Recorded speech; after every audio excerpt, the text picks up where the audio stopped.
María Isabel León es la flamante presidenta electa de CONFIEP, el gremio empresarial del Perú, y ha tenido la gentileza de recibir a Perú 21. Ella toma mando a fines de mes, pero ya está rápidamente preparándose para asumir este cargo. María Isabel, muchas gracias por recibirnos. No, gracias a ustedes por visitarnos. Eh, Quiero señalar que eres la primera presidenta de CONFIEP en todos los años de vida institucional, y esto creo que es algo que hay que reconocer, pero también hay que señalar que en general en el sector privado, las mujeres aún no llegan a alcanzar muchas posiciones de liderazgo. Solamente el 5% de directores de las empresas listadas en la Bolsa de Valores son mujeres. ¿Qué podemos hacer para promover más la participación de las mujeres en cargos de responsabilidad?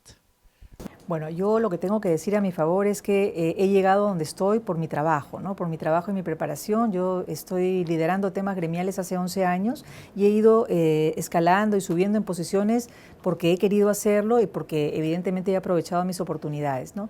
Yo soy una convencida que las mujeres tenemos un enorme potencial, somos distintas probablemente en muchas cosas a los hombres, pero tenemos el derecho a tener igualdad de acceso a todas las posiciones a las que queramos llegar.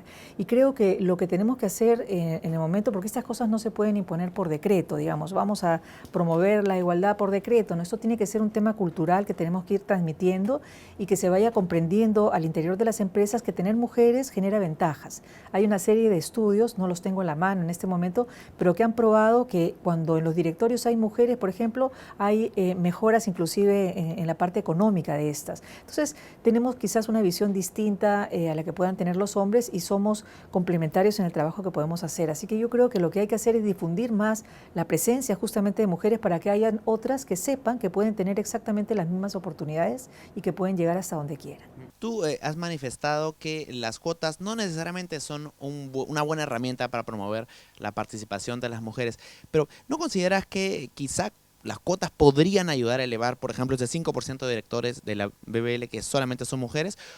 Por ejemplo, hubieran podido ayudar a que una mujer llegue antes a la presidencia de la CONFIEP. Yo honestamente siempre digo que no soy dueña de la verdad y estoy abierta a escuchar siempre de diferentes posiciones. He escuchado las de algunas voces que hablan de estas cuotas, digamos, este sistema de cuotas, sobre todo en el sistema político y que son de necesidad temporal. Hay que evaluarlo y podría ser, pero en general no soy partidaria de esto. Yo creo que las personas deben tener libertad de llegar a los cargos que quieran en el número que quieran, no importa si hay más hombres o más mujeres. Limitar el tema a través de una cuota podría también limitar la capacidad de unos y otros a llegar a los puestos a los que deseen. En general yo creo que debemos ser propiciar el tema de la libertad, que las personas puedan ser libres de hacer y de llegar a donde quieran. Eso me parece que es lo fundamental. Y en ese sentido yo creo que personalmente el tema de las cuotas, bajo mi óptica, no es necesariamente un tema fundamental o que vaya a resolver ningún tema de fondo. Cuando hablamos de la presencia de la mujer en el sector privado, también en el sector público, mucho tiene que ver a veces las oportunidades de educación, ¿no? Y en ese marco, ¿cómo observas que se ha venido desarrollando los esfuerzos por mejorar la calidad del sistema educativo acá en el país? ¿Han habido esfuerzos, han habido cuestionamientos? ¿Cuál es la postura ahora que queda tener la CONFIEP al respecto?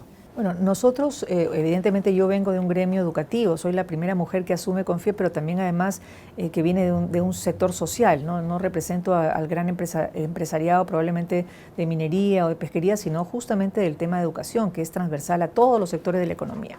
Nosotros vamos a apoyar todo lo que es el desarrollo de la educación de calidad, ¿no? Estamos en medio de una reforma educativa de la educación superior que lo que está buscando es justamente que hayan instituciones serias que obtengan sus licenciaturas tanto en los institutos y escuelas como en las universidades para poder ofrecer un servicio que sea pertinente y adecuado para las personas. En el caso de las mujeres, por ejemplo, la estadística muestra que hay una paridad, digamos, en la matrícula universitaria y quizás en algunos espacios hay más mujeres que hombres en las matrículas de estudios de educación superior.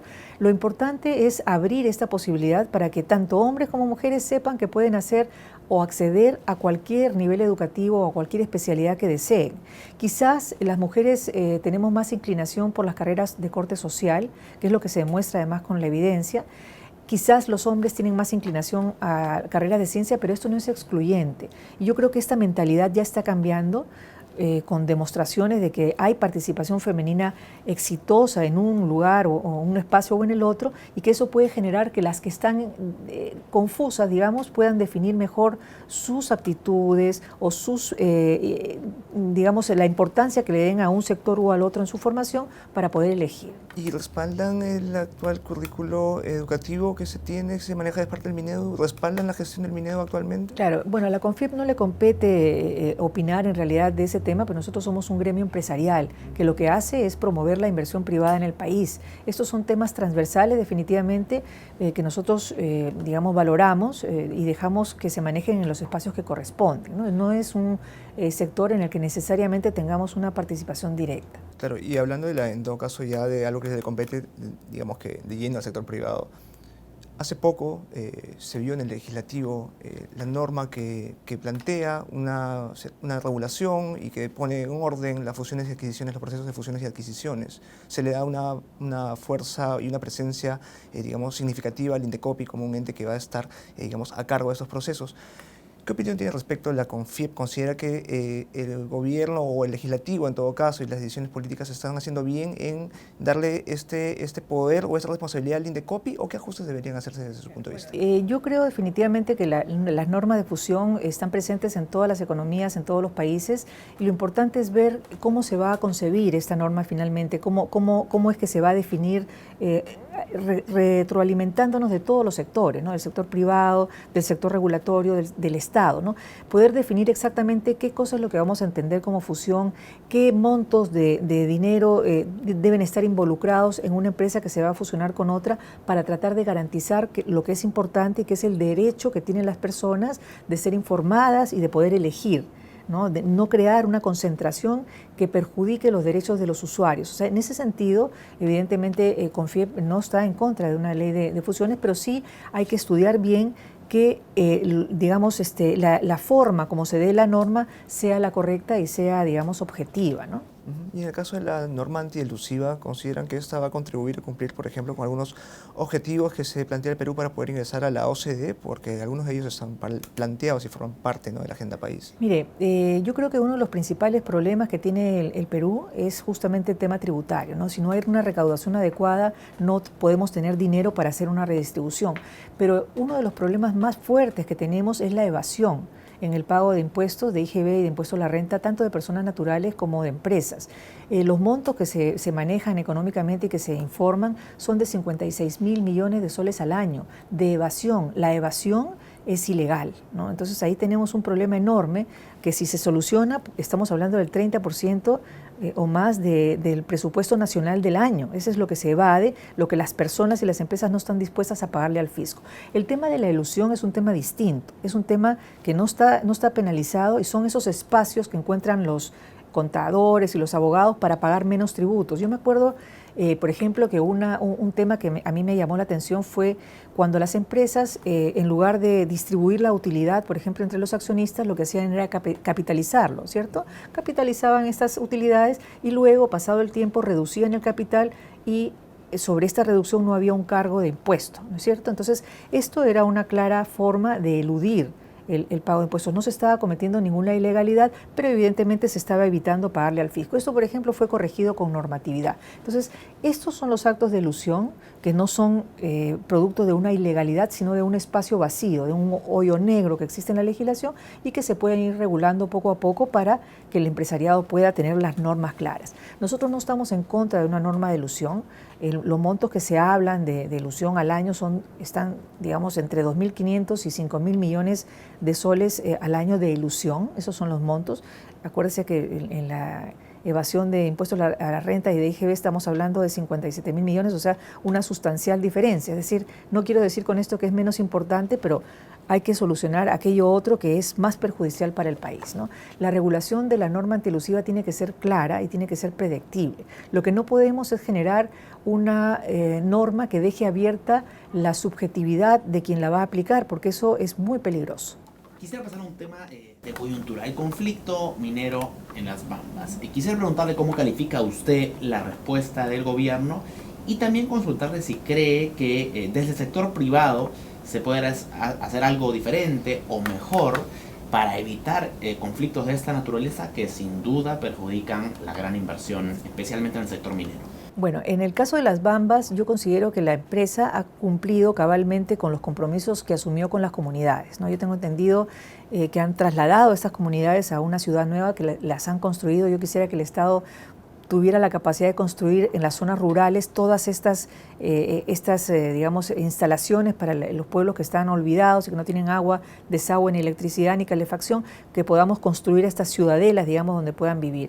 Se les ha pagado por las tierras, se les ha dado estos fondos para que ellos puedan desarrollar su actividad agrícola, y aquí lo que ha habido ya no es un tema entre privados, como lamentablemente se informó en un primer momento, sino ha habido una falta de reacción del sector estatal, del gobierno en este caso, que no identificó que se había creado un problema potencial con este uso de esta vía que estaba dentro de este fondo que se le había dado a los comuneros y que tenía, digamos, una restricción de uso a favor de terceros en los registros públicos. Es decir, es como cuando usted compra un terreno y tiene inscrito en registros públicos que hay un usufructo de terceros por una vía o por lo que fuera, que tiene que respetarlo. Parece que los comuneros no estuvieron informados. Pero en todo caso, este uso de esta vía, que se convirtió después en nacional, es responsabilidad del Estado.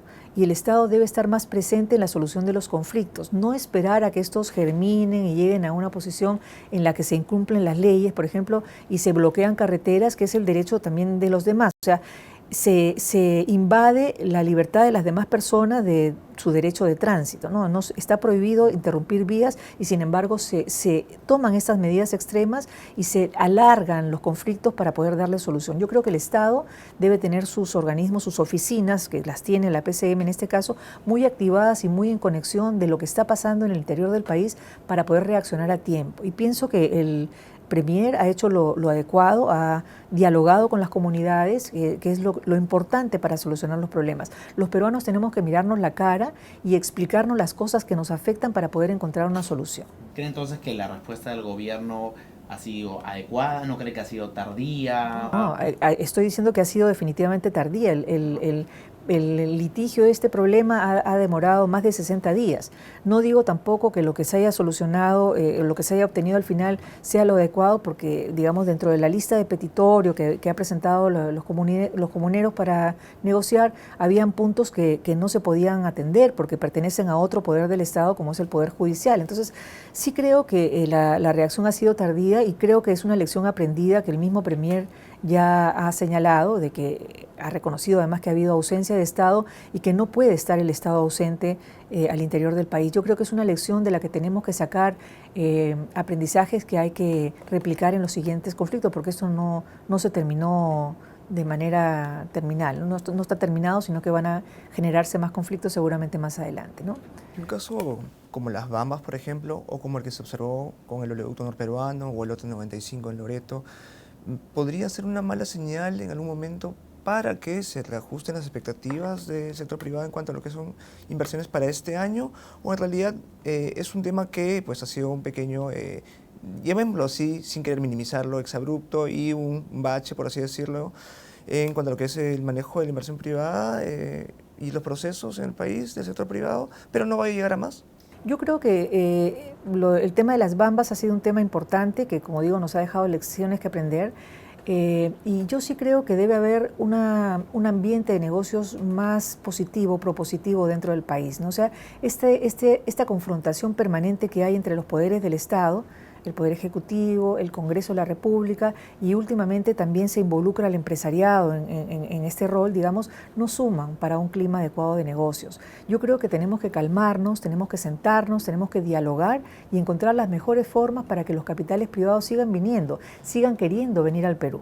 No creo que lo que ha ocurrido sea una situación muy grave que vaya a afectar tremendamente la situación de las inversiones en el Perú. No creo que eso llegue a pasar, pero sí hay que cuidar esos ambientes para que puedan, digamos, generar la confianza que el empresariado necesita para invertir sus capitales. Acuérdense que el sector privado provee el 80% del PBI nacional. O sea, somos un aliado del crecimiento del país. El modelo no ha fracasado. Lo que han fracasado son las personas que han estado involucradas probablemente en actos de corrupción. ¿Y existen proyectos o han identificado proyectos que ustedes consideren que sean prioritarios en cuanto a destrave, por así decirlo, para este año, para que se pueda garantizar el desenvolvimiento de la inversión privada en el país? Bueno, hay una serie de aspectos transversales en los que nosotros queremos aportar y queremos trabajar. Queremos dejar de ser quizás un gremio reactivo que esté, digamos, dando respuesta a las situaciones que se van presentando y queremos ser más proactivos. Entonces, en ese sentido, lo que vamos a hacer en estos 2 años, y vamos a empezarlo muy pronto, es, en el caso nuestro, visitar a todos los gremios que ocupan diferentes sectores de la economía nacional, hacer un diagnóstico de cuáles son los problemas que están teniendo, su vinculación con el Estado, sobre regulación, de repente regímenes laborales, reforma laboral, tributaria, lo que fuera. Vamos a hacer una revisión de todo lo que está ocurriendo, vamos a hacer una agenda de temas transversales para poder sentarnos a dialogar con el gobierno, con el Estado y hacer nuestras propuestas. Seguramente van a tener conocimiento de esto en los próximos días porque queremos organizarlo de manera responsable para poderlo comunicar. Con mi consulta quería saber si es que ustedes quizás consideran, por ejemplo, por poner un caso, que el caso del proyecto Tía María sea ya un ejemplo de un proyecto, en el caso del sector minero, que debiese destrabarse este año, como se estaba tratando de viabilizar por parte del gobierno y también por parte del sector privado, según lo fueron comentando en los últimos meses del año 2018. ¿Lo consideran así? Claro, el proyecto Tía María es uno de los más importantes que está en cartera y se tiene que llevar adelante, definitivamente. Pero como digo, tenemos que bajar la temperatura de la confrontación y escucharnos para poder dar estos espacios de inversión de manera correcta, ¿no? De parte del empresariado, cumplir con todos los derechos laborales que tienen los trabajadores, por ejemplo. De parte del Estado, digamos, proponer o propiciar leyes que también respeten los derechos de las empresas. Creo que lo que tenemos que hacer es encontrar un punto medio donde nos escuchemos. El empresariado privado es el que aporta los fondos y el que maneja la inversión privada, genera riqueza, genera fuentes de trabajo y el Estado debe verlo con buenos ojos y ofrecernos una regulación que sea además la adecuada para poder seguir en nuestra gestión, ¿no? Usted ha mencionado el tema de la corrupción, que es algo que ha afectado a algunas empresas en particular, pero que sin duda ha golpeado a la imagen del sector privado. ¿Qué va a hacer la CONFIEP y en particular su gestión para hacer frente a este problema que afecta a todo el gremio, ¿no? Claro. Mire, la corrupción está enquistada en el ADN de los peruanos, lamentablemente, que están en el sector privado, público, que ejercen diferentes posiciones. O sea, lo que tenemos que erradicar, en principio, es este mal que está, como digo, en nuestro ADN ya, que forma parte de nuestra corriente sanguínea, ¿no? O sea, es como natural pensar que un político llega al poder para hacerse ricos, ¿no? y que va a corromper a las empresas que van a prestarle servicio al país para poder festinar, digamos, estos fondos que debieran ser para el país, para desarrollar más infraestructura de salud, de educación, a dar más seguridad, a dar más carreteras, se los festinan en los bolsillos de los particulares. Yo creo que debemos instaurar en nuestro país nuevamente el tema de los valores, del respeto a los demás y el respeto al principio de legalidad. Creo que eso, si no entendemos esto, cualquier otro esfuerzo va a ser vano. No importa si hacemos esfuerzos en particular en el sector privado, si tenemos un sector público que está corrompido todavía y que no es transparente, por ejemplo, para convocar las obras públicas. O sea, siempre tenemos en mente el tema de la coima, el tema de cuál es mi beneficio y no hacemos las cosas por el país. Desde CONFIEP yo le garantizo que nosotros tenemos unos códigos de ética únicos que hemos establecido, unificado para todos los gremios y los vamos a hacer cumplir. Mi interés de visitar cada uno de los gremios que conforman, los 22 que forman parte de CONFIEP, está justamente en conocer cuáles son las empresas que lo conforman y poder conocer cuáles son las prácticas que cada una de ellas ejerce. Nosotros vamos a deslindar definitivamente contra empresas corruptas que estén vinculadas a estos temas graves que afectan el país y más aún si son sancionadas, ¿no? Definitivamente. Su antecesor en la presidencia de la CONFIEP, el señor Benavides, manifestó que había una campaña de destrucción del sector privado y de desprestigio del sector privado en general, en la política, en los medios. ¿Usted comparte ese punto de vista? Bueno, sí, lo que pasa es que esa reacción fue a raíz de estos excesos que hay en la Fiscalía y en el Poder Judicial con respecto a los aportes que hizo CONFIEP a su campaña de comunicación, ¿no? Aquí, por ejemplo, se ha confundido, se ha confundido totalmente el rol que tiene un gremio privado como es CONFIEP, que tiene legítimo derecho de exponer sus planes, exponer o tratar de proteger el modelo modelo que consideramos es el viable para el país. Entonces, ante una elección y que Confie pase el sombrero entre sus asociados para hacer una campaña de protección al sistema de libre empresa y de inversión privada, es algo legítimo de la institución. Que en ese solicitar fondos, pues, se lograron $2 millones, el grupo Odebrecht haya dado $200.000, no nos implica en un acto de corrupción necesariamente. Es absurdo pensarlo así. Era uno más de los asociados de Confiep y nadie sabía que si esos fondos venían o no de la corrupción. Es más, esos fondos han sido depositados en una cuenta corriente empresarial y se les ha dado un certificado de donación, como se hace con todos los demás que hicieron los aportes. Entonces, yo creo que la referencia de mi antecesor va por ese lado, por el lado de criminalizar una campaña de la que tenemos legítimo derecho de hacer. Nosotros no apoyamos una campaña ni para Fuerza Popular ni para el plan de gobierno de Ollanta Humala. Lo que hicimos fue hacer una campaña pública en la que le pedíamos, a través de la voz de ciudadanos, que no se bajaran su plan. ¿El plan de quién? El plan de las personas de tener derecho a la libertad de tener sus propiedades, digamos, o sus emprendimientos en libertad, ¿no? Entonces, yo creo que sí entiendo la posición de mi predecesor en el sentido de que hay un exceso de parte de la Fiscalía de involucrarnos en actos de corrupción de los que no tenemos ninguna responsabilidad. Ha mencionado usted la importancia de defender el modelo económico, pero quisiera preguntarle si considera que habría algunos cambios o ajustes que hacer a este modelo para que sirva mejor para todos los peruanos. Claro. Mire, yo soy una convencida de que el sector privado es el que va a apuntalar definitivamente el crecimiento del país.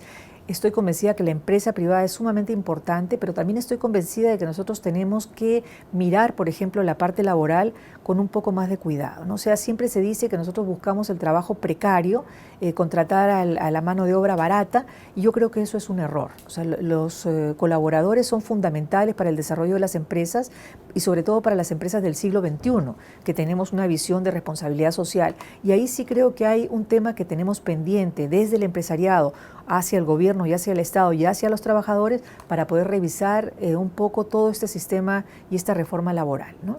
En ese contexto, la CONFIEP ya ha mencionado la necesidad que consideran de que sí que se viabilice una reforma laboral.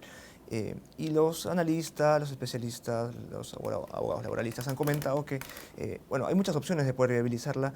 Una postura es que lo haga el mismo el Ejecutivo, que la diseñe y que busque un consenso con el sector privado, con los gremios de trabajadores y que se pueda llevar adelante esta. Y otros dicen que es bueno que el Legislativo plantee algunas medidas para que sean consensuadas en el Legislativo, con las implicancias que ello lleva a nivel político. ¿Cuál es el camino que debe llevar al final el país para poder tener una reforma laboral con la que tanto el sector privado esté de acuerdo y también los trabajadores y el sector político? ¿Cuál es el camino que ustedes ven?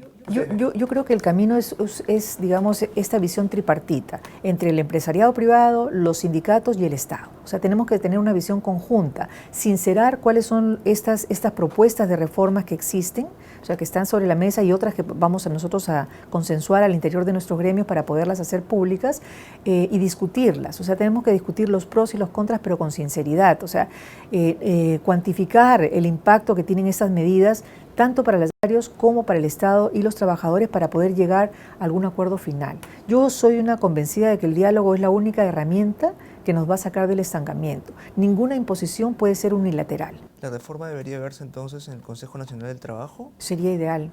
Y luego el debate debería viabilizarse, como se ha hecho otras veces, ya verse con el Ministerio de Trabajo o llevarse incluso al Legislativo.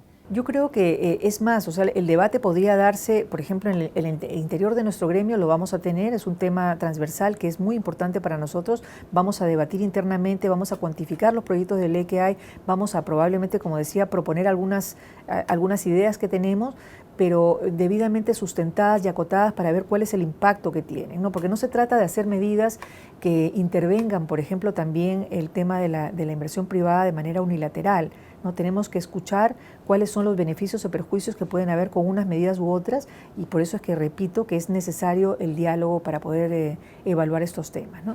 Finalizando con el tema laboral, esas propuestas de las cuales usted me está comentando, es que ustedes están mencionando, ¿Se van a ver este año? ¿Las van a presentar este año? ¿Las van a tener listas este año? Y si es así, ¿en qué etapa del año estarían teniendo listas? Yo no me arriesgaría a hablar de plazos porque eso lo tenemos que consensuar primero al interior de nuestro gremio, lo tenemos que conversar, tenemos que cuantificar, como digo, las medidas que podamos proponer para que sean lícitas y sean además sustentables. No queremos lanzar propuestas a la loca o de manera irresponsable, sino que queremos hacer un estudio claro de cuáles son las implicancias que tendrían estas reformas para el bienestar final tanto de los empresarios como de los empleados en general. Pero habrá entonces una propuesta de la CONFIEP en cuanto a lo que es reforma laboral. Definitivamente. Finalmente, quisiera preguntarle, en el 2016 usted formó parte del equipo técnico y fue vocera de Fuerza Popular en los temas de educación. ¿A la fecha usted guarda algún vínculo, alguna relación o alguna simpatía por el fujimorismo y por Fuerza Popular? Bueno, yo ya he declarado que yo efectivamente participé de una campaña electoral como una profesional en educación que aportó en el plan de educación acotado. Fui incluso vocera en temas educativos durante campaña. La campaña terminó y yo no tengo ningún cargo político, no tengo filiación política, no tengo ningún tipo de vinculación, más allá de la amistad que pueda guardar con algunas personas y los afectos que pueda tener, que eso no los voy a negar jamás. Pero más allá de eso, mi trabajo, digamos, profesional es totalmente independiente a cualquier corriente política. Señora León, le agradecemos mucho por su tiempo. No, les agradezco a ustedes por visitarnos. María Isabel León, presidenta electa de la CONFIEP. Sigan atentos a la programación de Perú 21 Televisión. Buenas tardes.